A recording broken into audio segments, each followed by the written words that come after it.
बिस्मिल्लाहिर्रहमानिर्रहीम, अस्सलामुअलैकुम and a very happy good morning Pakistan. और मैं हूं आपकी मेज़बान माहम जाहिद और आप देख रहे हैं अपना फेवरेट शो सुनो पाकिस्तान, जिसमें आप सबको खुशामदीद कहते हैं और उम्मीद करते हैं आपकी सुबह का आगाज़ बहुत ही ज़बरदस्त हुआ होगा। और अगर हाइलाइट्स की बात कर लें, आज के प्रोग्राम में क्या कुछ होने जा रहा है उसको डिस्कस करें तो नाज़रीन, इस्लामाबाद की फ़िज़ाओं में हम देख रहे हैं कुछ ख़ास दस्तक सुनाई दे रही है। अमरीकी अखबार कह रहा है कि ईरान और अमरीका का 14 नकाती अमन फार्मूले पर बात करने वाले हैं, जबकि वज़ीर आज़म शहबाज शरीफ साहब ने भी इस हवाले से तस्दीक कर दी है कि तेहरान का जवाब मिल चुका है। तो क्या पाकिस्तान की ये सालिसी मशरिक़ वस्ता में जंग के मुस्तकिल ख़ात्मे का सबब बनेगी? ये एक बड़ा सवाल है। इस अहम तरीन पेशरफ्त के साथ साथ सेहत को हम कैसे भूल सकते हैं, उसकी भी बात होगी। ये जो हम बाहर गर्द आलूद हवाएं देख रहे हैं तपती धूप की वजह से सॉरी, ये आपकी आंखों की खामोश दुश्मन तो नहीं बन रही, ये भी आज हम डिस्कस करेंगे। और इसके साथ साथ जी दिल की पंपिंग यानी कि EF रेशो का जायज़ा भी लेंगे कि ये हार्ट अटैक से बचने के लिए कितना ज़रूरी है। और इसके साथ साथ बहुत ही अहम फैसला लाहौर हाई कोर्ट से हम देख रहे हैं, ओवरसीज़ की जायदादों के केसेस से मुतालिक अहम फैसला आया है। लाहौर हाई कोर्ट ने स्पेशल कोर्ट्स के ज़रिए जो रास्ता दिखाया है, क्या वो वाकई गेम चेंजर है और ओवरसीज़ पाकिस्तानी ख्वार तो नहीं होंगे? और ये सब सवाल जो हैं हमारे जहनों में होते हैं। और इससे भी बढ़कर हमारी किस्मत कब चमकेगी, सितारों की चाल इस हफ्ते किसके लिए खुशियां ला रही है और किसके लिए थोड़ा सा टफ टाइम होगा, ये भी आपके साथ शेयर करेंगे आज के प्रोग्राम में। और सबसे बड़ी हस्ती इस दुनिया में अगर कोई है तो वो माँ है, तो माँ की अजमत को जी खुसूसी ट्रिब्यूट भी पेश करेंगे, ख़ास कलाम आपको सुनाएंगे। और कल मदर्स डे भी गुजरा है, भरपूर आप लोगों ने किया होगा। तो वंस अगेन मदर्स डे के हवाले से हम यही कहेंगे जी, तमाम जो माएँ हैं दुनिया में इस वक्त मौजूद हैं, सांस ले रही हैं, धड़क रहा है दिल जिनका, वो सलामत रहें, शाद रहें, आबाद रहें। और जितनी माएँ इस दुनिया से रुखसत कर चुकी हैं उनके लिए भी दुआ है कि अल्लाह उन्हें जन्नतुल फिरदौस में जगह अता फरमाए। प्रोग्राम का नाज़रीन बाकायदा आगाज़ कर लेते हैं। सियासत और सिफारतकारी में कहते हैं कि दुश्मनी चाहे कितनी ही पुरानी हो, बातचीत का दरवाज़ा कभी बंद नहीं करना चाहिए। और यही सूरत हाल हम देख रहे हैं, ईरान और अमेरिका में दोबारा से मुज़ाकरात के लिए इस्लामाबाद में स्टेज तैयार हो रहा है। अमेरिकी अखबार वॉल स्ट्रीट जर्नल का दावा है कि अगले हफ्ते इस्लामाबाद में ब्रेक थ्रू होने वाला है। 14 नकात हैं, एक सफ़ा है और मकसद सिर्फ एक है कि खित्ते को जंग की आग से बचाया जाए। और ऐसे में वज़ीर आज़म शहबाज शरीफ साहब ने भी तस्दीक कर दी है कि ईरान का जवाब पाकिस्तान को मिल चुका है। यानी अब जो बॉल है ना वो अमेरिका के कोर्ट में है, लेकिन कहानी जितनी सादा लग रही है उतनी है नहीं। ईरान अब नए हुर्मस पर टैक्स लगाने का बिल तैयार कर रहा है और बरतानिया अपना जंगी जहाज़ भेज रहा है। ऐसे लग रहा है जैसे कोई सस्पेंस थ्रिलर फिल्म चल रही है। क्या होने वाला है, ये बहुत बड़ा सस्पेंस, और इसके खित्ते पर क्या असरात होंगे, इस पर बात करेंगे। हमारे साथ मौजूद हैं ब्रिगेडियर रिटायर्ड मसूद अहमद खान साहब। सर बहुत शुक्रिया आपके वक्त का, वेलकम टू सुनो पाकिस्तान। सबसे पहले तो ये बताएं कि पाकिस्तान इस वक्त अमेरिका और ईरान के दरमियान पुल का किरदार अदा कर रहा है, सब जानते हैं। आपको क्या लगता है अमेरिका और ईरान में बदएतमादी की जो फ़ज़ा है उसकी वजह क्या है और क्या ये कम होती हुई नज़र आ रही है? जी हाँ, बहुत शुक्रिया। देखें जी, जो there is a huge trust deficit, इसमें तो कोई शक नहीं है। फॉर द लास्ट 47 ईयर्स है और ईरान समझता है कि 11th आवर में अमेरिका ने उनको डिश किया। और पिछले दो बातचीत के दौरान हमने देखा जिस तरह अटैक्स ईरान पे हुए। सो दैट्स वाई फिर वो भी समझते हैं कि उनकी बराबर की कंटिन्यूस सपोर्ट है टू इसराइल है। और इसके बाद है वो उनकी कोशिश यही है इसराइल के साथ मिल के ईरान को डिस्टेबलाइज करे। So there is a huge trust deficit. तो पाकिस्तान बहुत दरमियान में एक रिस्पॉन्सिबल मीडिएटर के तौर पे, और ऐसा मीडिएटर है जिसके लिए ट्रस्ट ईरान का है। इवन जो उनके रहबर हैं मुश्तबा खामनेई, वो चाहते हैं कि पाकिस्तान कंटिन्यू करे, पाकिस्तान पे उनका भी ट्रस्ट है। इसी तरह अमेरिका का पाकिस्तान पे ट्रस्ट है। फिर इम्पोर्टेंटली देखिए जैसे कंट्रीज भी मेनली सऊदीज वो है, वो चाहते, जिस तरह उनका सपोर्ट रहा है पाकिस्तान के साथ, वो भी चाहते हैं पाकिस्तान कंटिन्यू करे, ये जो बातचीत का सिलसिला जारी है।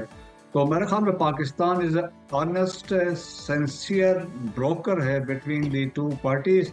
और पाकिस्तान ये कि नहीं चाहता है कि वो ऐसा सिलसिला हो जिसमें मुसलमान आपस में लड़े, और that is the sole objective कि peace and stability in West Asia. और इसके लिए प्लेटफॉर्म हमने दिया है, जिस तरीके से कल प्राइम मिनिस्टर ने भी बात की, जवाब आया that has been given to America. लेकिन लेटेस्ट हमने देखा कि प्रेसिडेंट ट्रम्प ने उसको हिसट की रिजेक्ट कर दिया है, जो अपनी पोस्ट पे कि ये कि हमारे उसके मुताबिक नहीं है। बट ऑफिशियली उनकी तरफ से कोई आएगा कि, लेकिन उनकी तरफ से ऐसी बात हुई है। लेट्स वेट कि जो ऑफिशियली उनके जो स्टाफ है, जो स्टीव विटकॉफ है या मार्को रूबियो की तरफ से कोई ऑफिशियल स्टेटमेंट आती है, वो चाहते हैं क्या है इसमें। हो सकता है बातचीत फिर भी चले। रिजेक्ट करने का ये मतलब नहीं है कि चीज़ें डीरेल हुई या ख़त्म हुई हैं। स्टिल बातचीत में चीज़ें रीएडजस्ट हो सकती हैं, क्योंकि ईरान ने इस दफ़ा इसमें बात की है फेजेस में। उन्होंने कहा कि हम बातचीत को आगे बढ़ा सकते हैं, पहले हॉस्टिलिटीज़ को बंद कर दें और इसके बाद हम ये जो नेवल ब्लॉकेड अमेरिका लिफ्ट कर दे, और इसके बाद उन्होंने कहा फेज 2 में न्यूक्लियर को, बाकी चीज़ों को हम, या मेरी टाइम इश्यूज जितने भी हैं, सैंक्शन से रिलेटेड चीज़ें हैं, वो हम डिस्कस करेंगे। तो लेकिन देखिए कि प्रेसिडेंट ट्रम्प का या अमेरिकन एडमिनिस्ट्रेशन का फोकस थ्रू आउट रहा है न्यूक्लियर पे, और न्यूक्लियर पे भी उन्होंने कहा कि जीरो एनरिचमेंट। और अभी तो उन्होंने ये कहा है कि आप डिसमेंटल कर देंगे फर्दों को, नितान्स को, इस्फहान के जो स्ट्रक्चर्स हैं, there will be no underground activity नहीं होगी, और आप जो है जो इन्वेस्ट यूरेनियम है हैंड ओवर कर देंगे। और फिर ये भी बात की है कि अनअनाउंस इंस्पेक्शंस होगी, आप उस पर कॉपरेट करेंगे। तो बहुत सख्त किस्म की अमेरिका की तरफ से भी डिमांड्स है। सो अभी मेरे ख्याल में अभी हमें मीडिया से चीज़ों का अंदाज पता लग रहा है कि ये चीज़ें हैं, कि हमें भी वेट करना चाहिए कि ईरान ने एक्चुअली उसमें क्या चीज़ें दी हैं। बट लेकिन ये मोटा है कि फेजेस में उन्होंने कहा कि हम इस पर एग्जीक्यूट करें। सही। अच्छा मसूद साहब, बिल्कुल ईरान ने क्या चीज़ें दी है इस पर भी आगे जाकर डिस्कशन तो होगी, लेकिन जो 14 नकाती MOU का जिक्र हो रहा है, आपकी नज़र में वो कौन से अहम नकात हो सकते हैं जिन पर ईरान और अमेरिका दोनों का राज़ी होना मुमकिन है या इत्तेफाक हो सकता है? क्योंकि जिस पर अभी हम देख रहे हैं डेडलॉक बरकरार है, अब नए हुर्मुज़ को लेकर भी एक डेडलॉक बरकरार है, फिर जौहरी हथियारों को लेकर जी एटमी ताकत नहीं बन सकते, तो वहाँ पर कहीं ना कहीं ये जो डेडलॉक है ये टूटता हुआ नजर आ रहा है आपको? जी हाँ, देखिए मेरे ख्याल में ये दो इश्यूज आपने बात की है, बेसिकली कोर इश्यूज तो यही दो हैं। और देखें ये स्ट्रेट ऑफ हॉर्मुज़ तो पहले फिगर आउट ही नहीं था, लेकिन आउट ऑफ डिफॉल्ट ये अभी हुआ है। और दे अंडरस्टैंड, इवन ईरान के लिए straight of Hormuz has become a nuclear asset. Russian former president ने कहा था it has, Iran has discovered the nuclear asset that is straight of Hormuz. इतना पावरफुल ये इनके पास लेवरेज आ गई है, वो समझते हैं दुनिया की अब ईरान ये इसके जरिए ब्लैकमेल कर रहा है। दैट्स वाई अमेरिकन आके नेवल ब्लॉकेज लगा के बैठ गए हैं। सो अब ये भी सवाल है ना, हु ब्लिंक्स फर्स्ट, वो प्रेशर कौन ज्यादा लेता है। अब जो पोस्चरिंग हो रही है again it is a sort of pressure tactics, एक दूसरे पर प्रेशर डालने की कोशिश की जा रही है। लेकिन अभी CIA की भी असेसमेंट है कि ईरान अब इस ब्लॉकेड को भी सस्टेन कर सकता है फॉर फ्यू मंथ्स, और ईरानीज का खुद का मानना है कि वो सस्टेन कर सकते हैं 3 to 6 मंथ। लेकिन बहुत प्रेशर पड़ेगा, क्योंकि ईरान के अंदर अभी भी इन्फ्लेशन कुछ चीज़ों पर 200% प्लस हो गई है। तो मुश्किलात होंगे, करेंसी उनकी बहुत गिर चुकी है, और फिर दिवाली एक्सेस उनके पास है, दैट इज लैंड रूट्स है, वो पाकिस्तान के साथ है, तुर्कमेनिस्तान के साथ है, इराक के साथ है, या कैस्पियन सी के थ्रू रशिया के साथ है, और या तुर्कमेनिस्तान के थ्रू सेंट्रल एशिया जा सकते हैं। लेकिन वो उनको फ़ायदा नहीं हुआ, क्योंकि उनका 90% जो एक्सपोर्ट्स है या ऑयल है, दूसरी चीज़ें थी, वो there was two strait of Hormuz तो खुद बंद किया, लेकिन आगे नेवल ब्लॉकेड में अमेरिकन बैठ गए हैं। तो वो है। लेकिन देखें कि मेरे ख्याल में जो शुरू में ईरान ने 14 पॉइंट दिए थे वो भी बड़े फ्लेक्सिबल थे, जो अमेरिका ने कुछ उसको अमेंड करके भेजे थे वो भी ठीक थे। सिंस द गवर्नमेंट्स ने डिसाइड करना था, ईरान के अंदर देखेंगे पावर सेंटर्स हैं, एक पॉलिटिकल गवर्नमेंट भी है, फिर पासदारान का बड़ा इन्फ्लुएंस है, ओवरऑल फिर डिसीजन मेकिंग रहबर ने करनी है, मुश्तबा खामनई ने करनी है। तो मेरा ख्याल में अभी इस पे अब इस दफा ईरान ने कंसिडरेबल टाइम लिया है रिस्पॉन्ड देने के लिए, तो मेरा ख्याल में इसमें बड़ी डेलिब्रेशंस की गई होंगी। तो स्टिल अभी मतलब कि चीज़ें हम नहीं समझते हैं कि ख़त्म हो गई हैं। कि स्टिल उसमें दरमियान का रास्ता निकल सकता है, इसमें स्टिल एडजस्टमेंट्स हो सकती है? स्टिल बिल्कुल दरमियान का रास्ता निकल सकता है। अच्छा मसूद साहब, हम ये भी देख रहे हैं रिपोर्ट के मुताबिक ईरान को अपना जो अफसुदा यूरेनियम है वो किसी तीसरे मुल्क मुंतकिल करना होगा। तो क्या ईरान अपने इतने सालों की जो मेहनत है और न्यूक्लियर जो लिवरेज है इतनी आसानी से किसी के हवाले कर देगा? जी हाँ, वहाँ भी हो सकता है। देखिए 2015 में joint compressive plan of action हुआ था, जो ओबामा प्रेसिडेंट थे, तो उसमें भी अराउंड 10 टन के करीब जो यूरेनियम उस वक्त था, और उसमें इनरिच भी था, डिफरेंट कैटेगरीज के जो इनरिचमेंट थी, that was handed over to Russia. तो अभी भी देयर इज ए पॉसिबिलिटी, अभी भी रशिया ने कहा हम लेने को तैयार है। और फिर जिस तरीके से अभी देखें, जो अब्बास इराक़ची गए हुए थे, रशिया भी गए थे, अब रिसेंटली अब चाइना भी होके आए हैं, तो एक अंडरस्टैंडिंग है, रशिया पे वो ट्रस्ट करते हैं। Instead of giving this enriched uranium two America, वो प्रेफर करेंगे अगर हैंड ओवर करते हैं तो रशिया को करें। So that is a possibility. और अभी भी ईरान के अंदर वो बताते हैं दिस अराउंड 11 टन के करीब अभी भी मौजूद है जो यूरेनियम के, जो इनरिच डिफरेंट कैटेगरीज लेवल के हैं, 2 से लेके अबाउट 60% के दरमियान है। सो वो अभी भी ईरान हो सकता है। देखें कि इस जंग से पहले तो ईरान तो बहुत सारी चीज़ों पे ईरान तैयार था, लेकिन अब ईरान समझता है कि हमारा एक एज रहा है, हमने सस्टेन किया है इन्वेजन को, देयरफॉर अब हमारे पास ये राइट हक बनता है। सो इंटरप्रिटेशन उनकी ये है। अब अमेरिकन समझते हैं कि हमने जो नेवल ब्लॉकेड एस्टेब्लिश किया है और ऑफ फ्रेम एग्जिट यकीनन चाह रहे हैं, लेकिन वो समझते हैं कि अब लेवरेज हमारे पास आई है। अब ट्रंप चाइना भी जा रहे हैं, तो यकीनन देखें कि उससे पहले वहाँ अब्बास इराक़ची होके आए हैं, यकीनन उन्होंने चाइनीज को अलाइनमेंट की होगी, अपना व्यू पॉइंट दिया होगा। तो और वो चाइना, अभी आज की सुबह की जो इतला थी कि जो ईरानी एम्बेसडर है चाइना में, उन्होंने कहा कि हमें चाहिए कि बड़ी जो ताकतें हैं लाइक रशिया एंड चाइना हमें गारंटीज दें, और इसके अलावा यूएन सिक्योरिटी काउंसिल का उसका सपोर्ट इसमें या कवर शामिल हो। तो ये भी पॉसिबिलिटीज है। तो जब ट्रम्प जाएगा तो it will be one of the points Iran के जो स्टेट ऑफ हॉर्मुज़ से, क्योंकि चाइना का भी इंटरेस्ट है, और चाइना ने बड़े वाज़ेह तौर पे कहा है, जो 5 पॉइंट्स चाइना ने दिए थे जो पाकिस्तान के जहाँ से फॉरेन मिनिस्टर गए थे, तो उसमें भी इसके ओपनिंग ऑफ स्ट्रेट हॉर्मुज़ की बात की गई थी। और क्योंकि चाइना के भी डिपेंडेंट है यहाँ पे, और फिर वो आल्सो वो सपोर्ट कर रहे हैं जीसीसी कंट्रीज को, वो चाहते हैं। बिल्कुल मसूद साहब, ये सारे पॉइंट्स जो आपने रखे हैं इन्हीं पर बात हो रही है। लास्टली ये भी कहिएगा, जिस तरह से हम देख रहे हैं अमेरिका को भी समझ आ चुका है कि इस जंग से कुछ हासिल नहीं हुआ है, और ये टैक्टिक्स आपको लग रहे हैं कि थोड़ा डिले करने के, आहिस्ता आहिस्ता सारे मुतालिबात भी माने जा रहे हैं, पाबंदियों का खात्मा जो ईरान की तरफ से मुतालबा किया जा रहा है, अमेरिका जो है वो मरहलावार पाबंदियाँ हटाने की बात कर रहा है। तो ये सारी सिचुएशन यही नज़र आ रही है कि दोनों ममालिक को कहीं ना कहीं ये तो समझ आ चुका है कि जंग का कहीं भी फ़ायदा नहीं है, एक प्रेशर बिल्ड हो चुका है। अमेरिका भी इस जंग से निकलना चाहता है और फ़ायदे लेकर निकलना चाहता है। जी हाँ, बिल्कुल। देखें कि प्रेसिडेंट ट्रम्प ने वैसे कहा था we are even better off even not making a deal.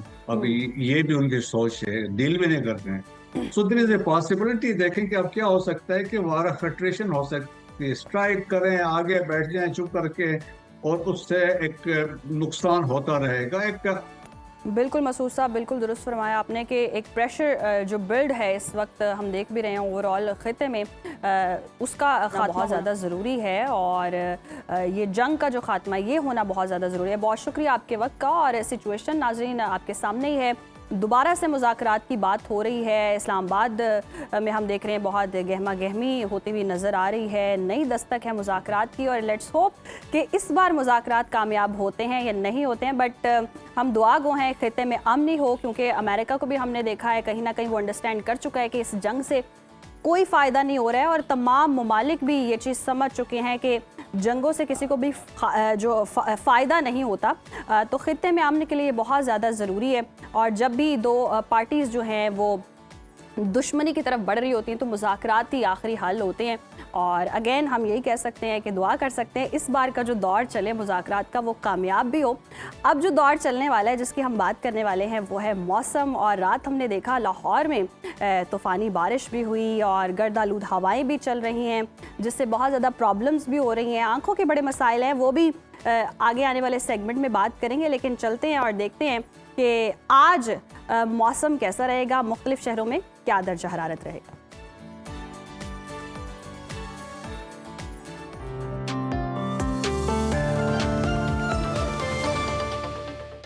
नाज़रीन, मुल्क के बेशतर इलाकों में मौसम गर्म और खुश्क रहने की तवक्को है। मुख्तलिफ शहरों में मौसम की क्या सूरत हाल है, आइए जान लेते हैं। और सबसे पहले बात करेंगे बुलंदो बाला पहाड़ों की सरजमीन गिलगित बल्तिस्तान की, जहां मतला जुज़वी अब्र आलूद रहने का इम्कान है। गिलगित का दर्जा हरारत देखें तो यहाँ पर ज़्यादा से ज़्यादा है 20 और कम से कम 9 डिग्री तक गिरने का इम्कान है।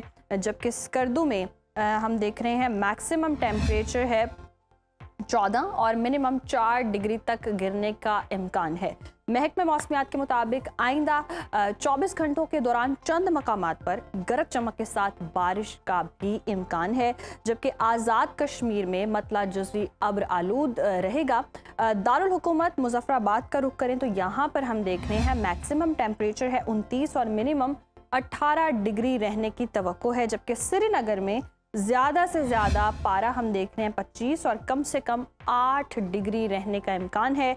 मौसम का हाल बताने वालों ने आइंदा 24 घंटों के दौरान चंद मकामात पर यालाबारी का इम्कान जाहिर किया है। और अब आपके साथ शेयर करेंगे नाज़रीन मेज़बानों की धरती यानी कि खैबर पख्तूनख्वा का मौसम, जहां पर जी हम देख रहे हैं सूबे के बेशतर अजला बलाई अजला में मौसम खुश्क और मतला जुज़वी अब्र आलूद रहने का इम्कान है। सूबाई दारुल हुकूमत पेशावर की बात करें तो पेशावर में ज़्यादा से ज़्यादा दर्जा हरारत है 37 और कम से कम 22 डिग्री रहने की तवक्को है। जबकि सवात जिसे पाकिस्तान का स्विट्ज़रलैंड कहते हैं, यहाँ पर हम देख रहे हैं ज़्यादा से ज़्यादा दर्जा हरारत है 21 और कम से कम 10 डिग्री तक गिरने की तवक्को है। और आइंदा 24 घंटों के दौरान एबटाबाद और कोहिस्तान में मतला जुज़वी अब्र आलूद रहने का इम्कान है। और अब बात कर लेते हैं 5 दरियाओं की सरजमीन पंजाब के मौसम की, जहां पर जी हम देख रहे हैं सूबे के बेशतर अजला में मौसम खुश्क, जबकि मैदानी इलाकों में गर्म रहने का इम्कान है। बागों के शहर लाहौर लिए चलते हैं आपको, यहाँ पर हम देख रहे हैं ज़्यादा से ज़्यादा दर्जा हरारत है 37 और कम से कम 24 डिग्री रहने का इम्कान है। और हमने देखा कि रात भी तूफ़ानी हवाएं चली और बारिश हुई। अगर इस्लामाबाद की बात करें तो इस्लामाबाद में हम देख रहे हैं ज़्यादा से ज़्यादा पारा है 35 और कम से कम 22 डिग्री रहने की तवक्को है। जबकि औलिया के शहर मुल्तान का जिक्र करें तो मुल्तान में ज़्यादा से ज़्यादा दर्जा हरारत है 42 और कम से कम 27 डिग्री रहने का इम्कान है। महकमे मौसमियात के मुताबिक आइंदा 24 घंटों के दौरान मरी गिलियात और गिरदोनवाह में भी मौसम खुश्क रहेगा। जबकि दिन के दौरान जनूबी अजला में गर्द आलूद हवाएं चलने की तवक्को है। और अब बात कर लेते हैं कुदरती ज़खायर से माला माल सूबे यानी कि बलोचिस्तान की। सूबे के बेशतर अजला में मौसम खुश्क, जबकि जनूबी अजला में गर्म रहने का इम्कान है। कोयटा की बात करते हैं, कोयटा में ज़्यादा से ज़्यादा टेम्परेचर है 33 और कम से कम 16 डिग्री रहने का इम्कान है। जबकि महकमा मौसमियात के मुताबिक यहाँ पर आइंदा 24 घंटों के दौरान गर्द आलूद हवाएं चलने की तवक्को है। आखिर में जी हमेशा की तरह आपके साथ शेयर करेंगे वादी मेहरान यानी कि सूबे सिंध का मौसम। यहाँ पर हम देख रहे हैं सूबे के बेशतर अजला में मौसम शदीद गर्म और खुश्क रहने की तवक्को है। शहर कायद कराची का रुख करते हैं। कराची में ज़्यादा से ज़्यादा टेम्परेचर है 34 और कम से कम 27 डिग्री रहने का इम्कान है। जबकि हैदराबाद में ज़्यादा से ज़्यादा दर्जा हरारत है 41 और कम से कम 26 डिग्री रहने की तवक्को है। ताहम बादस दोपहर तेज़ और गर्म हवाएं चलने का भी इम्कान है।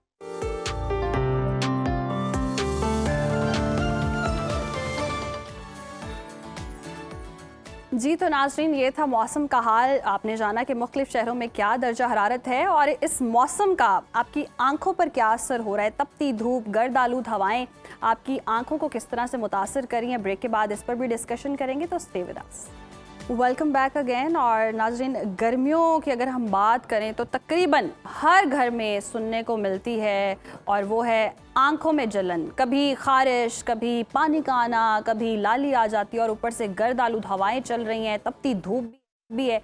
तो मौसम की भी कुछ समझ नहीं आ रही है। ऐसे में मसला ये है कि हम अक्सर इन चीज़ों को मामूली समझकर नज़रअंदाज कर देते हैं। हालांकि आंखें जो हैं वो हमारे जिस्म का बहुत ही नाजुक हिस्सा हैं, और ज़्यादा गर्मी, धूल, धुआं, मट्टी, तेज़ धूप और इसके साथ साथ सोने पे सुहागा ये है कि जी मोबाइल स्क्रीन का मुसलसल हम इस्तेमाल करते हैं तो जो आंखों को बुरी तरह से मुतासर कर सकता है, और ख़ास तौर पर गर्मियों में ड्राई आइज़ और एलर्जी वाले केसेस हम बहुत ज़्यादा सुनते हैं। तो आज इसी मसले को जी डिस्कस करने के लिए हमारे साथ मौजूद हैं मारूफ माहिर महरवी साहब, जिनसे हम जानेंगे कि गर्मियों में आँखों को ख़ास तौर पर कैसे ठंडा रखा जा सकता है, सुकून दिया जा सकता है, और एलर्जी से या ख़ारिश से कैसे बचा जा सकता है।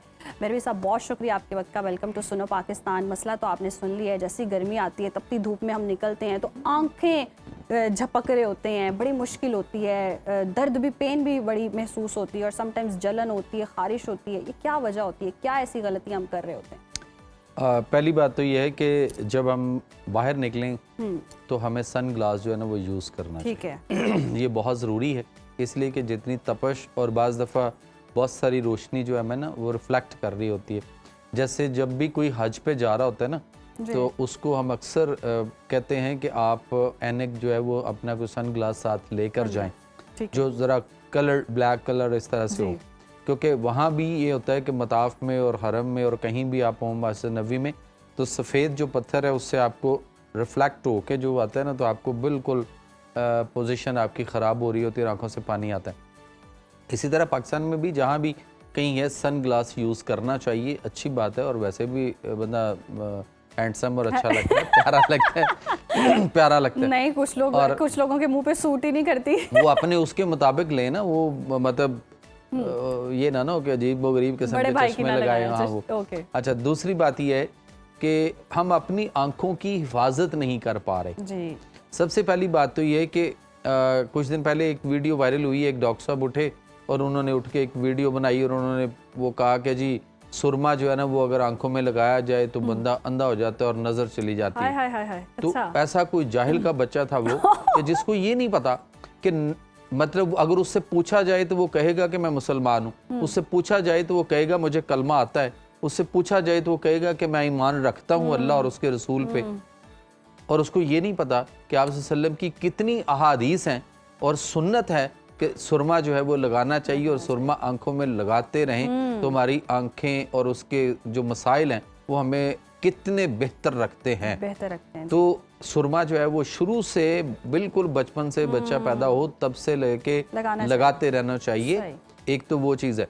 दूसरी बात आ गई कि हमें अपनी आंखों को साफ रखना है। जब भी हम एक पहली बात तो कि अगर हम 5 वक्त वुजू करें और नमाज की पाबंदी करते हो तो फिर हमारे आंखों के, नाक के और कान के और गले के, मुंह के, दांतों के मसाइल ही नहीं हो सकते। ठीक हो गया।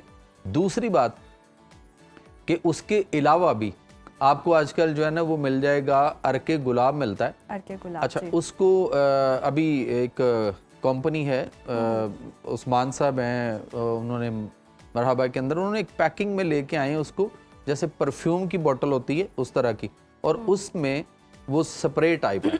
अच्छा। जैसे हम परफ्यूम करते हैं इस तरह का अर्के गुलाब जो है उन्होंने उस पैकिंग में दिया है। और आप उसमें क्या कर सकते हैं कि आप अपनी आंखों के सामने करके ऐसे तो उसको आप शावरिंग करें तो अपनी आंखों को धोएं, साफ करना चाहिए अर्के गुलाब से।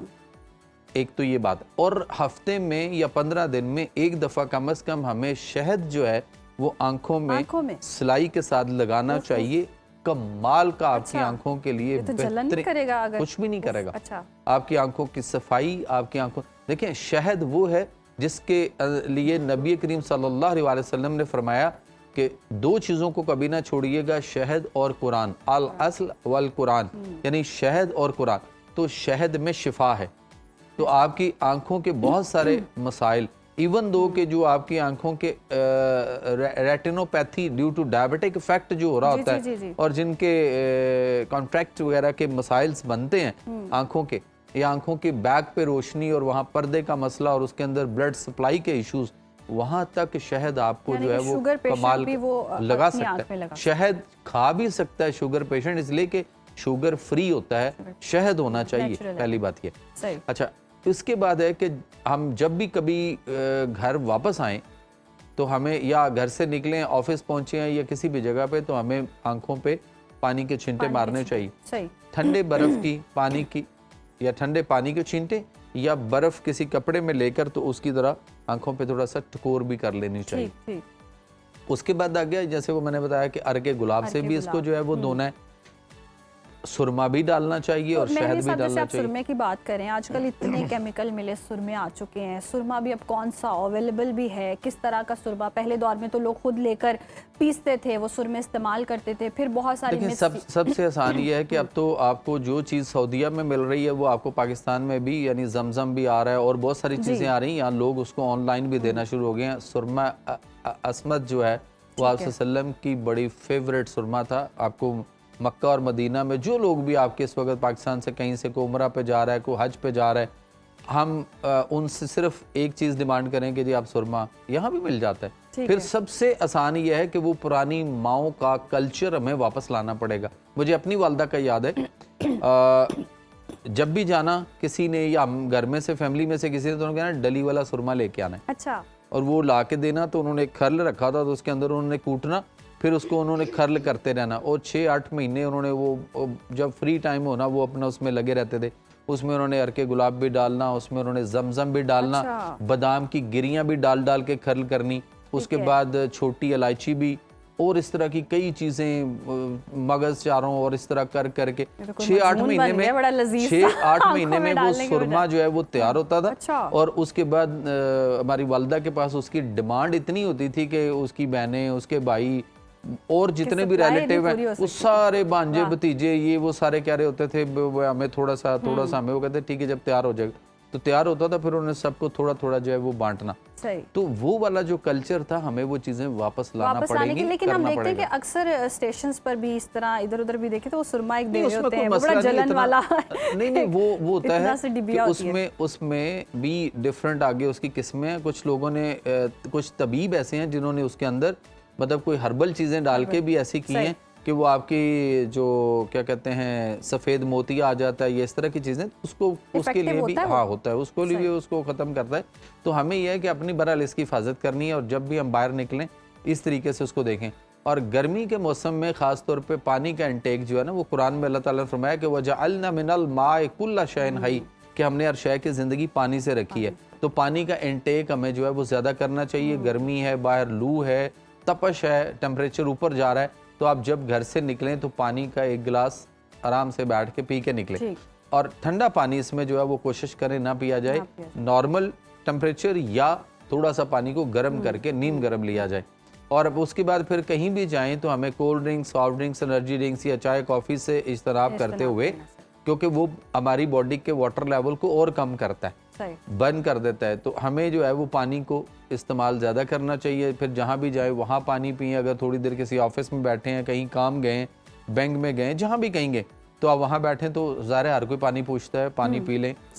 तो अगर देर तक बैठें इन चीज़ों को, यानी कि मेरे साहब आप कह रहे हैं पानी का इस्तेमाल करें। एक तो ये हो गया ना कि आंखों में जलन होती है, पानी बहुत ज़्यादा आ रहा होता है, इसका तो हल हमने निकाल लिया। एक ये होता है कि आंखें ड्राई हो जाती हैं, कुछ लोगों की आंखें खुश्क होती हैं, पानी नहीं आ रहा होता, वो क्या इशू होता है? एक्चुअली होता है कि उनके साइंसेस जो है ना बाज़ दफ़ा ब्लॉक हो जाते हैं, क्रेनियल नर्व्स वगैरह के अंदर कोई इश्यूज़ हो जाते हैं पीछे इस वाले एरिया में, तो आंसू खुश्क हो चुके होते हैं।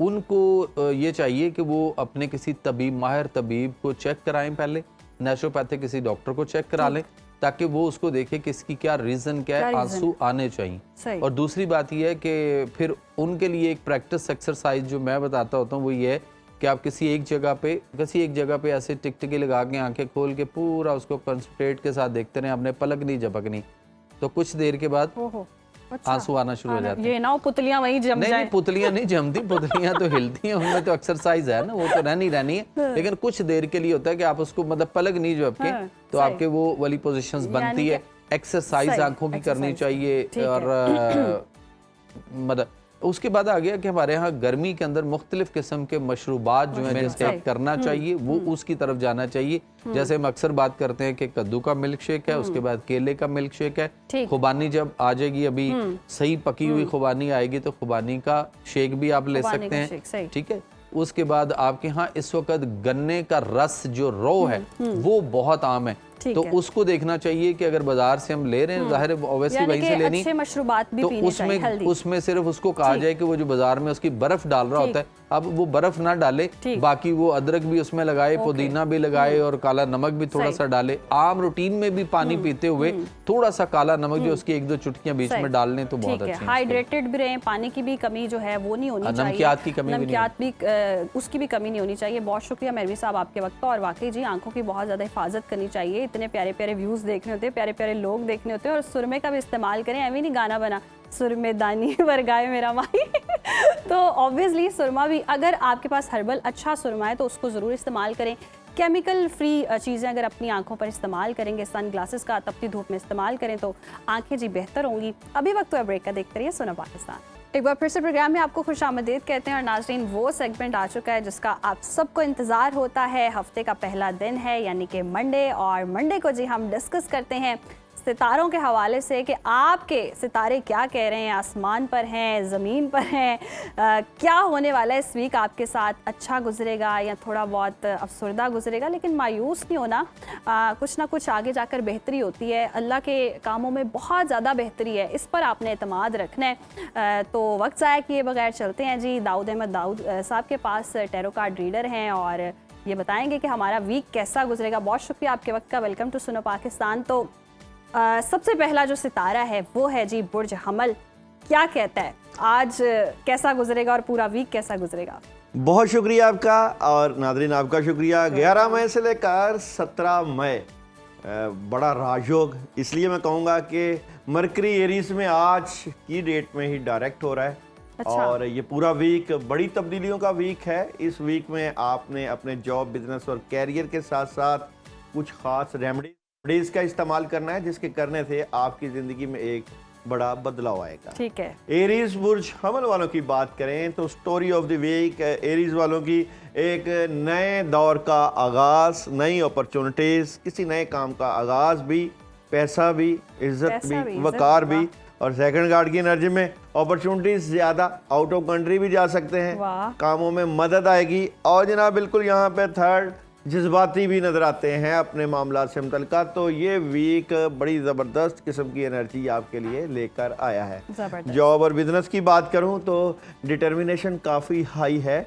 अपने कैरियर में, जॉब में इस वीक में पॉजिटिव तब्दीलियां देखेंगे। मोहब्बत की बात करूं तो स्ट्रेट फॉरवर्ड एनर्जी है, मोहब्बत में कामयाबी भी मिलेगी इसी वीक में। और जनाब हेल्थ की बात करूं तो हेल्थ भी बड़ी ज़बरदस्त है। वॉक कर रहे हैं, वेजिटेबल्स का इस्तेमाल, सैलड्स का इस्तेमाल आपकी एनर्जी को बूस्ट करेगा। एजुकेशन में थोड़ा सा प्रॉब्लम रहेगा, तलबा तालबात को अपने सब्जेक्ट की चेंजिंग के ऊपर आएंगे। और ट्रैवलिंग बिल्कुल कर सकते हैं, अपनी फैमिली के साथ ट्रैवलिंग की अच्छी एनर्जी नजर आती है एरीज वालों की। एरीज वालों ने इस वीक में अपने मामलात के लिए या जल जलाली वाली इकराम 100 टाइम पढ़ना, अपनी एनर्जी को बूस्ट करना है। और मून आपको इस वीक का मैसेज दे रहा है तब्दीली की जरूरत है, एडजस्टमेंट करें, यानी कि जल्दी जल्दी चेंज लेकर आए। टॉरस के सितारे क्या कह रहे हैं? टॉरस बुर्ज सौर वालों की इस वीक की एनर्जी की बात करूं तो जनाब टॉरस, जनाब बिल्कुल टॉरस वालों की बड़ी जबरदस्त एनर्जी है। यहाँ पे बेहतरीन आगाज आपसे इसी वीक में आपको एनर्जी बड़ी पॉजिटिव मिलेगी। सेकंड गार्ड की एनर्जी में कम्युनिकेशन, बिल्कुल जनाब राब्ते, कम्युनिकेशन बहुत ज़बरदस्त हाई रहेगी इस वीक में। और जनाब थर्ड बात की बात करें तो आपको कामों में थोड़ी सी रुकावट का सामना भी करना पड़ सकता है एंड ऑफ द वीक में। यहाँ पे क्योंकि आपका अर्थ साइन है, मट्टी के साथ ताल्लुक है, तो एक ख़ास रेमेडीज़ भी आपको बताई जाएगी। जॉब और बिजनेस की बात करूं तो जॉब और बिजनेस में कोई नया काम आएगा, अपॉर्चुनिटीज आएंगी। मोहब्बत की बात करूं तो वालिदैन के फैसलों को फोकियत दें, हेल्थ बेहतरीन है और एजुकेशन में फोकस बेहतरीन रहेगा तलबा तालबात का। ट्रैवलिंग बिल्कुल कर सकते हैं, क्या नहीं करना, अपने मामला से मुतल्लिका चीटिंग नहीं करनी, कामों पे तवज्जो देनी है, किसी से भी नहीं करनी। और जनाब मून मैसेज दे रहा है अपनी अना को रास्ते में नहीं आने देना, पढ़ने के लिए या जल जलाले वाली इकराम का विर्द आपकी एनर्जी को इस नेक्स्ट है जेमिनी वालों की इस वीक की एनर्जी की बात करूं तो जेमिनी वाले व्हील ऑफ फॉर्चून अपने मामलात में बड़ा पॉजिटिव तब्दीलियां देखेंगे, चाहे माली मामलात हैं, चाहे रूहानी मामलात हैं। सेकंड गार्ड की एनर्जी में बात करूं तो कुछ कन्फ्यूजन्स हैं, ये किस बात की हो सकती हैं, ये कुछ डिसीजन लेना चाहते हैं, उस डिसीजन से मुतल्लिका अभी गुफ्तो शनीद चल रही है। जॉब और बिजनेस में अच्छी एनर्जी है, कैरियर के ऊपर फोकस है, पॉजिटिविटी को फील करेंगे। मोहब्बत की बात करूं तो मोहब्बत में भी कामयाबी रहेगी, रिलेशनशिप बेहतरीन रहेगा, हेल्थ ज़बरदस्त है, गुस्सा अलबत्ता सेहत ख़राब कर सकता है।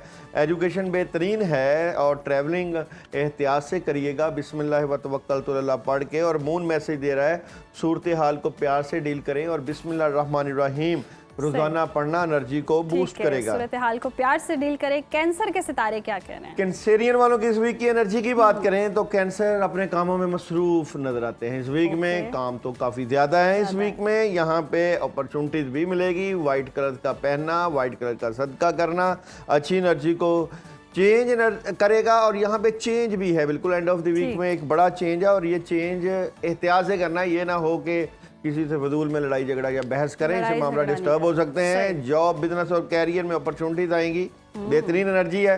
मैरिज और रिलेशन में माजी से बाहर निकलें, आगे बढ़ें, पॉजिटिव रहें। हेल्थ बेहतरीन है, वॉक करें। एजुकेशन बेहतरीन है, ट्रैवलिंग बिल्कुल कर सकते हैं। और मून मैसेज दे रहा है एनर्जी जोर पकड़ रही है, चीजें चेंज हो रही हैं और पढ़ने के लिए ला हौला वाला कुव्वत इल्ला बिल्लाह की एनर्जी जोर पकड़ रही है। लियो क्या करने वाला है? लियो इस वीक में क्या होने जा रहा है? तो लियो किंग ऑफ कप, अच्छा, अपॉर्चुनिटीज भी हैं, एनर्जी भी बेहतर है। शम्स की और मार्स की एनर्जी और बिल्कुल जनाब मरकरी आपकी एनर्जी को एक चेंज लेकर आ रहा है, पॉजिटिव चेंज है।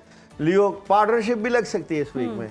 मामलात अगर नहीं सही तो किसी से डीलिंग कर सकते हैं, शेयरिंग कर सकते हैं, बिल्कुल। और जनाब माली तौर पे कुछ चीजें मुस्तहकम होने की जरूरत है, अखराजात को कंट्रोल करिएगा। जॉब और बिजनेस में बहुत अच्छी एनर्जी है, कामयाबी। मोहब्बत की बात करें तो खुशियां हैं और रिलेशनशिप है, फैमिली को वक्त है। और हेल्थ, गुस्सा थोड़ा सा कंट्रोल करें और बेहतरीन सेहत है। और एजुकेशन ज़बरदस्त है, ट्रैवलिंग एहतियात से करिएगा। और क्या नहीं करना, अपने मामलात को दूसरों से डिस्कस नहीं करना, हिडन रखना है। और मून मैसेज दे रहा है जुर्रतमंद बने और पहला कदम उठाएं, हिडन रखना है। और हमारे पास भी थोड़ा सा वक्त कम है, हम चाहते हैं जल्दी जल्दी कवर अप करें। विर्गो का क्या? विर्गो बुर्ज शुमला वालों की इस वीक की एनर्जी करें तो जनाब विर्गो वालों के लिए इस वीक में सेलिब्रेशन है, ठीक है। सेकंड कार्ड की एनर्जी में एक नया आगाज है और जनाब अपॉर्चुनिटीज बेहतरीन मिलेंगी। जॉब और बिजनेस में जज्बाती नजर आते हैं, अच्छी एनर्जी, अचानक से बड़े फैसले। मैरिज और रिलेशन में कामयाबी है, हेल्थ जबरदस्त है। एजुकेशन में एक बहुत जबरदस्त चेंज है। ट्रैवलिंग एहतियात से करिएगा और मून मैसेज दे रहा है कि आपको कुछ चीजें जिंदगी से निकालने की जरूरत है। और या अल्लाह या वारिसों का विर्द आपकी एनर्जी को बूस्ट करेगा। आपको पता लग गया। लिब्रा, लिब्रा वालों की इस वीक की बात करें तो लिब्रा कुछ बड़ा करने की कोशिश में लगे हुए हैं, अपॉर्चुनिटीज आएंगी और इस वीक में खुशियां हैं, कामयाबियां हैं और बड़ी जबरदस्त किस्म की मदद है। जॉब और बिजनेस में कामयाबी मिलेगी, जिस काम में हाथ डालेंगे कुदरत आपका साथ देगी। मैरिज और रिलेशन बेहतरीन है, जितने राब्ते करेंगे उतनी एनर्जी है। हेल्थ का ख्याल करिए, एजुकेशन जबरदस्त है, ट्रैवल कर सकते हैं। और मून मैसेज दे रहा है एक नया आगाज हो रहा है। स्कॉर्पियो बुर्ज अकरब की बात करें तो स्कॉर्पियो बैलेंस है, कुछ नए एग्रीमेंट हैं, एनर्जी बेहतरीन है, कामों में मदद है और जनाब सुस्ती और काहली से निकलना है। जॉब और बिजनेस में बातों को अपने तक रखिएगा। मोहब्बत की बात करें तो अपॉर्चुनिटीज है, हेल्थ का ख्याल करें, एजुकेशन जबरदस्त, ट्रैवल नहीं करना। और मून मैसेज दे रहा है अपना ध्यान ठीक करें।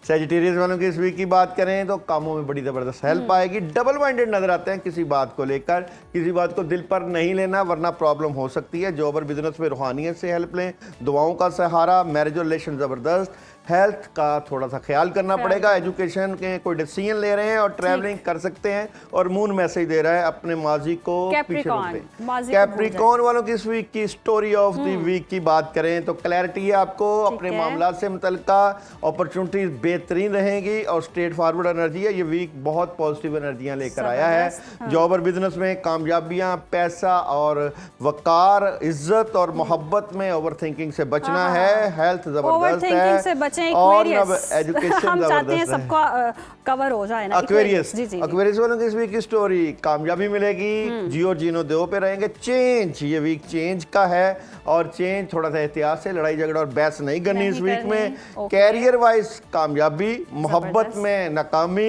हेल्थ ज़बरदस्त, एजुकेशन ज़बरदस्त, ट्रैवलिंग जो है वो कर सकते हैं। हमारे पास सिर्फ 30 सेकंड है। पाइसेस। पाइसिस बुर्ज हौस स्टोरी। अच्छा जी, अपनी नींद का ख्याल करना है, सुस्ती और काहली से बचना है, जिम्मेदारियां बेहतरीन है, ज़्यादा है। ये वीक आपका एहतियात वाला होना चाहिए क्योंकि नेगेटिविटी हो सकती है। जॉब बिजनेस में अपॉर्चुनिटीज, मोहब्बत में दुश्मनों की नज़र, एजुकेशन ज़बरदस्त, खराब, ट्रैवलिंग ना करें। और मून मैसेज दे रहा है आपको, आप और आपके अजीज महफूज हैं। सही, ज़बरदस्त अजीज़ महफूज हैं। और आपने भी बड़े एक ज़बरदस्त से शॉर्ट टाइम में बड़ी सारे जो स्टार्स हैं उनको डिस्कस किया और बता दिया है। तो होपफुली आप जो है अपने वीक में जो जो एहतियात बताई है वो करेंगे और आपका वीक ज़बरदस्त गुजरे। हम तो दुआ गो है। अभी वक्त हुआ ब्रेक का, देखते रहिए सुनो पाकिस्तान। वेलकम बैक नाज़रीन। और अब जिस मौजू पर हम बात करने जा रहे हैं, जिस हस्ती पर हम बात करने जा रहे हैं, उससे जो ताल्लुक़ है, जो मोहब्बत का ताल्लुक़ है, वो ना समझा जा सकता है, ना समझाया जा सकता है, बस महसूस किया जा सकता है। और वो है माँ। माँ से मोहब्बत ऐसी चीज़ है जिसकी जितनी तारीफ़ करें कम है, बल्कि तारीफ़ हो ही नहीं सकती, काफ़ी नहीं है। किसी शेर में बयान करना या कोई लफ्ज़ उस चीज़ के लिए नहीं बना कि जो माँ की हस्ती को बयान कर सके। और ऐसे ही है, कल हमने देखा मदर्स डे गुज़रा, लोगों ने बहुत ज़्यादा पोस्ट किया होगा अपनी माँ के साथ पिक्चर्स, और बड़ी इस तरह की हमने देखी होंगी सोशल मीडिया पे। लेकिन सिर्फ सोशल मीडिया तक महदूद ना रखें, उनको टाइम दें, वक्त दें, उनसे प्यार करें और उनसे प्यार लें, दुआएं दें, दुआएं लें। तो माँ के साथ तो जनाब ऐसे ही दिन गुजरता है। और माँ का कोई एक दिन नहीं है, मोहब्बत का हर दिन ही माँ का है। और जब माँ की बात हो रही है, ऐसी हस्ती है जो खुद नहीं सोती, बच्चों को सुलाती है, रात भर जागती है, इतनी मेहनत करती है, इतनी स्ट्रगल करती है। ऐसी ड्यूटी जो है ना वो माँ की है जिसमें कभी छुट्टी नहीं हो सकती। Every day is a mother day. जनाब सुनो प्रोडक्शन एक नया खूबसूरत प्लेटफॉर्म जो है वो सुनो सुरताल लॉन्च किया है, जहां ज़िंदगी के हर जज्बे को धुनों में पिरोया जाएगा। और इस पहले कदम पर हमारी एंकर पर्सन शहरबानो ने माँ की अज़मत को सलाम पेश करने के लिए जी एक चंक रिकॉर्ड किया है। तो आइए वो देख लेते हैं। तो मैं थोड़ी मेज़बान शहरबानो आवान, तुसी वेख रहे हो पॉडकास्ट गलबात। ਅੱਜ ਦੀ ਗੱਲਬਾਤ ਬਹੁਤ ਦਿਲ ਤੇ ਲੱਗਣ ਵਾਲੀ ਹੈ, ਕਿਉਂਕਿ ਅੱਜ ਅਸੀਂ ਉਸ ਹਸਤੀ ਦਾ ਜ਼ਿਕਰ ਕਰਨ ਲੱਗੇ ਹਾਂ ਕਿ ਜਿਹਦੇ ਨਾਲ ਪਿਆਰ ਦੁਨੀਆ ਤੋਂ ਜ਼ਿਆਦਾ ਹੈ, ਔਰ ਉਹ ਜਿਹੜੀ ਆਪਣੀ ਔਲਾਦ ਨਾਲ ਇੰਨਾ ਪਿਆਰ ਕਰਦੀ ਹੈ ਕਿ ਬਿਲੌਸ ਮੁਹੱਬਤ ਦੀ ਅਗਰ ਕੋਈ ਮਿਸਾਲ ਹੈ ਤੇ ਉਹ ਮਾਂ ਹੈ।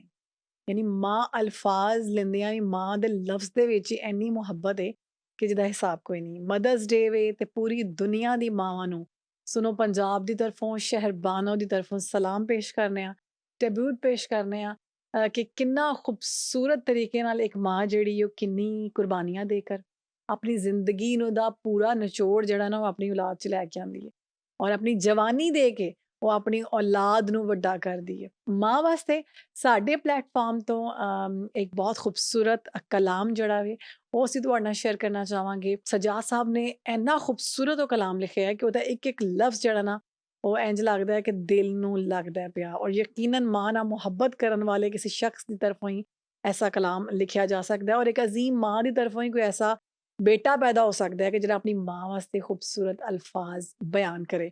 ਤੇ ਅਸੀਂ ਗਾਣਾ ਪਹਿਲੇ ਸੁਣ ਲੈਂਦੇ ਹਾਂ ਕਿਉਂਕਿ ਮੈਨੂੰ ਰੋਣਾ ਪਹਿਲੇ ਹੀ ਆ ਰਿਹਾ। ਹਾਏ